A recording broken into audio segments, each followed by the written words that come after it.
Universidad Autónoma de Zacatecas, Francisco García Salinas, Unidad Académica de Historia, Programa de Licenciatura. Actividad: Video, comparación historiografía grecolatina y cristiana. Materia: Historiografía antigua. Alumno: Guillermo Becerra Trejo. Docente: Doctora Susana de la Torre Troncoso. Zacatecas SAC, noviembre 2023. La literatura o escritura histórica cristiana de los siglos IV y V se desarrolla con una tensión entre la tradición historiográfica clásica y los conceptos propios y específicos de una religión revelada, que suponen globalmente una nueva concepción del tiempo histórico y una novedosa interpretación del pasado. El cristianismo se inserta en el mundo grecolatino y va a tomar parte de su aparato cultural y utiliza su lenguaje como vehículo en el que expresa sus ideas.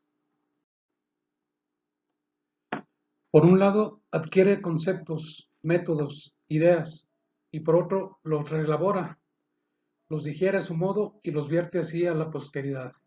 En general podemos considerar esto como una característica clave del periodo llamado Antigüedad Tardía, como una época de original síntesis cultural marcada por el dominio de lo cristiano, pero en continua tensión transformadora con respecto a la tradición y el legado grecolatino, en continuidad con la tradición clásica de la antigüedad, presentando unos aspectos comunes que se repiten en varios niveles diferentes.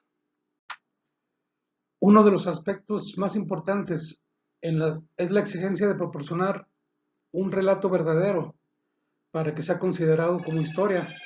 Esta pretensión de veracidad, de acercarse a lo más posible a lo que pasó de manera efectiva, era para la tradición clásica el elemento fundamental que distinguía a la narrativa histórica de otros géneros literarios. Esta postura también la tomaron los historiadores cristianos, aunque no diferenciaban claramente entre géneros de verdad y de fantasía. Entendían que lo que se narraba y defendía en sus escritos históricos era conforme a la verdad.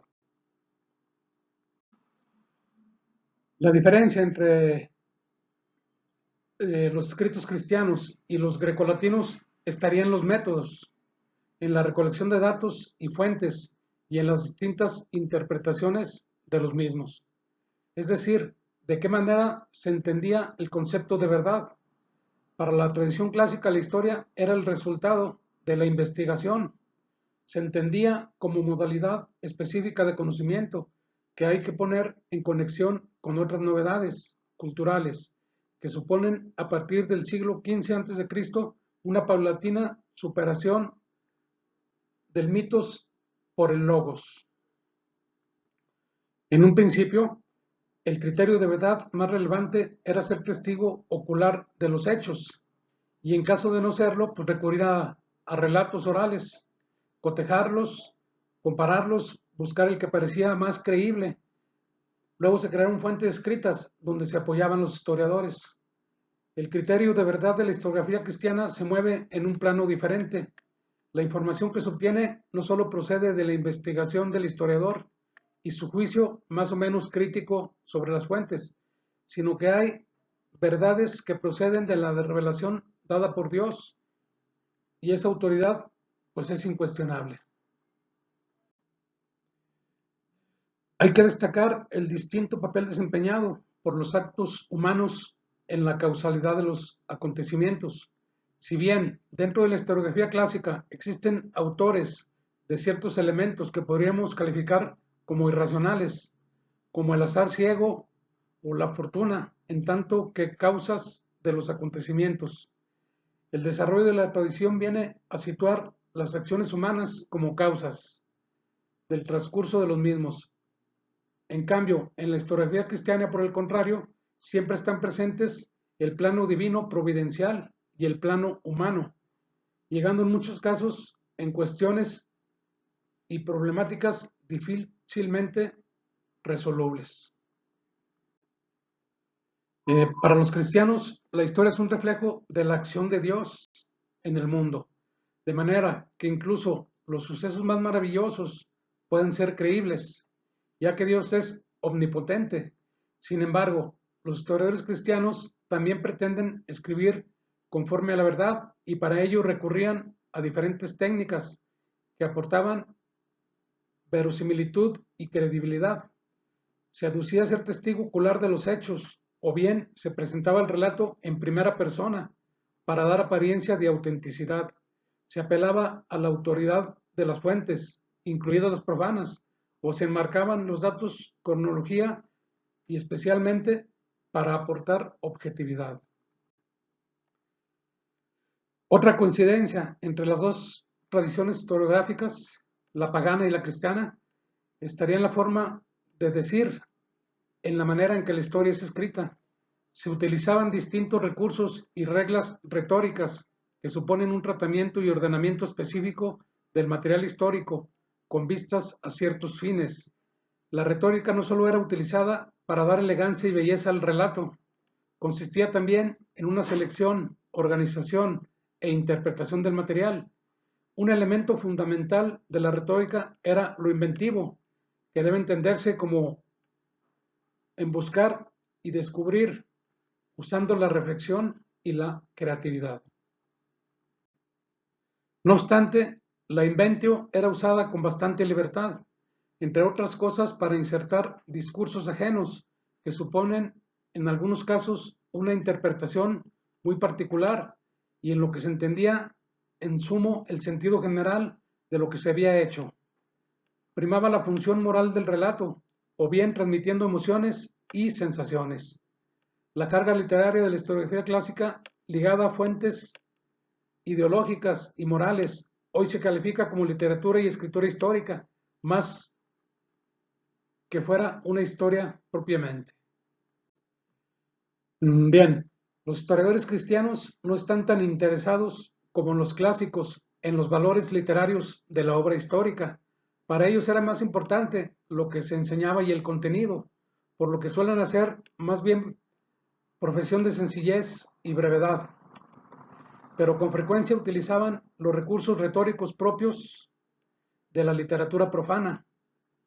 Los historiadores clásicos tienen la condición irremediable de fuentes del pasado, en muchos casos considerados como autoridad, y existe una dependencia con respecto a la cronología y en cuanto a la organización temática. Se establece una cronología propia y fruto de ello cambia el estilo y la organización del texto. Mientras que la historiografía profana pretendía educar para la vida y para la política, la historiografía cristiana pretendía educar solo para la propia vida, además no solo para esta vida, sino para la vida después de la muerte. La cristiana va a añadir además nuevas funciones a la educativa, también pretende dar testimonio de la acción de Dios en el mundo. Destacar el sentido providencial de los hechos, asimismo la apología va a invadir el terreno de la historiografía. Los cristianos la van a utilizar para hacer una defensa de su fe. Una de las diferencias más grandes entre la historiografía cristiana y la pagana es su concepción del tiempo. En la antigüedad clásica, el tiempo se concebía como algo cíclico, mientras que los cristianos van a concebir la historia en un modo lineal. El mundo se concibió como un cosmos ordenado, que permanecía inalterado frente al acontecer superficial y cambiante. Desde esta perspectiva, se interpretó la historia como un ciclo. La historia tendía a repetirse, por ello era considerada tan importante el conocimiento del pasado para abordar el futuro. Frente al necesitarismo griego, que interpreta al mundo como eterno y necesario, se opone el creacionismo bíblico, que interpreta al mundo como un efecto de la voluntad libre de Dios. La encarnación de Cristo y el juicio final van a dar a la historia cristiana un sentido dinámico, de dirección finalista. En la historiografía cristiana, la historia tiene un principio, una dirección y un final. La visión cristiana de Dios, el mundo y el hombre superan la dimensión estática de la cosmología griega para ofrecer una perspectiva esencialmente dinámica. La categoría de eternidad solamente pertenece a Dios. La visión cristiana del mundo posibilitó y facilitó una tendencia hacia la comprensión universalista de la historia. El plan de salvación de Dios estaba abierto a todos los hombres de todos los tiempos, y el relato histórico de la puesta en práctica de este designio se hacía pues válido también para todos los hombres de cualquier tiempo y de cualquier lugar. El cristianismo superó de la mano de Pablo el particularismo judío relativo del pueblo elegido para afirmarse como religión salvífica universal. En este viraje tomó, entre otras ideas antropológicas de los estoicos, aquella que afirmaba la igualdad de todos los hombres. La fundamentación religiosa de esta idea ponía al centro de la creación del hombre a imagen y semejanza de Dios. La historiografía cristiana hereda esta característica de la judío primitiva, distanciándose así de la historiografía clásica, que generalmente atribuye los sucesos al azar ciego y a la causalidad humana. El origen estaría, pues, en los libros históricos de la tradición veterano-testamentaria, uno de cuyos objetivos era mostrar que la historia no es una causalidad, sino que es Dios quien guía el destino de los hombres, en este caso el destino del pueblo elegido.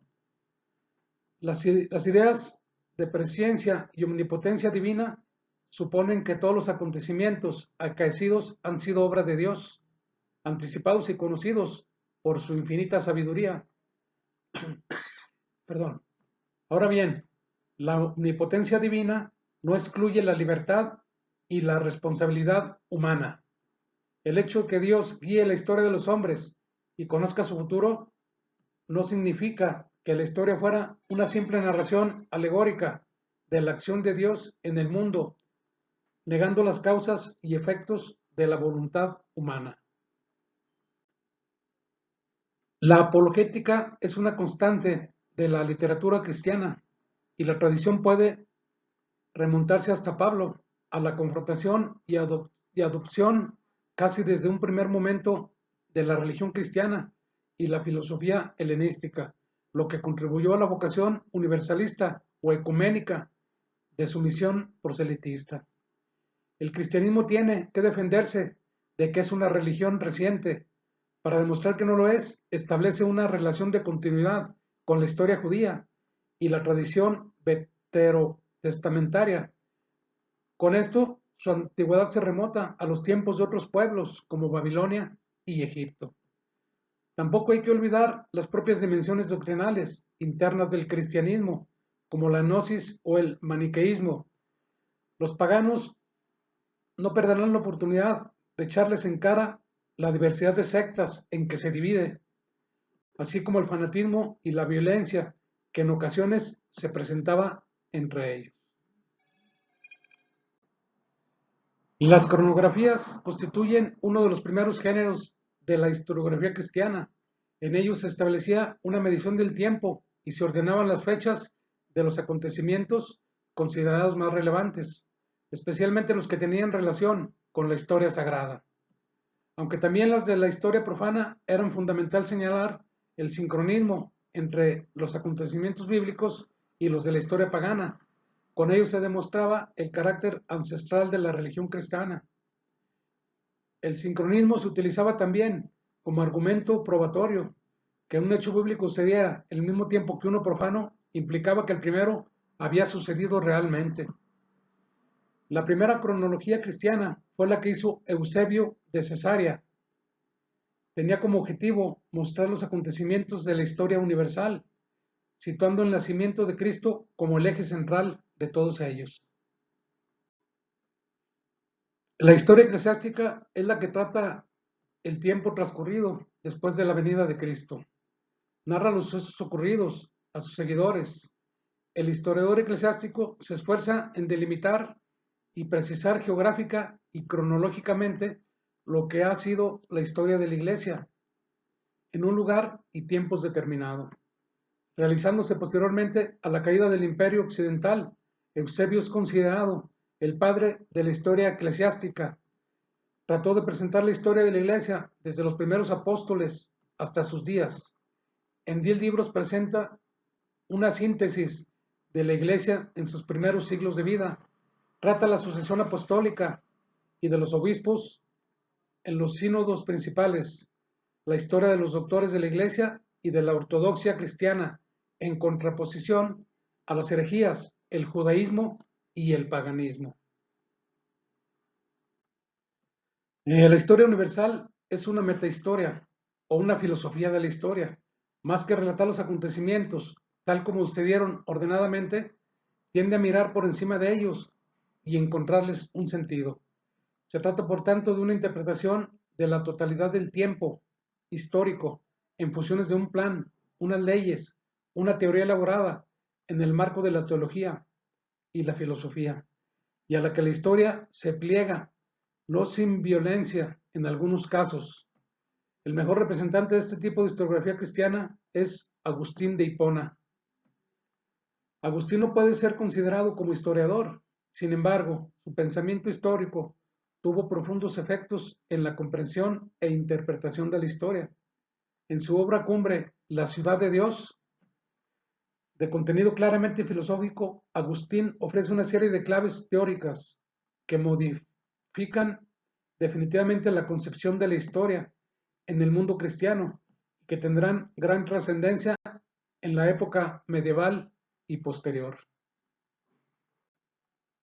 De esta manera se cristaliza el concepto de providencialismo histórico dentro de la obra de San Agustín, ya que toda la existencia del mundo depende de todas las dimensiones de Dios e incluso el mismo significado que le ha otorgado el hombre, que es su creación divina.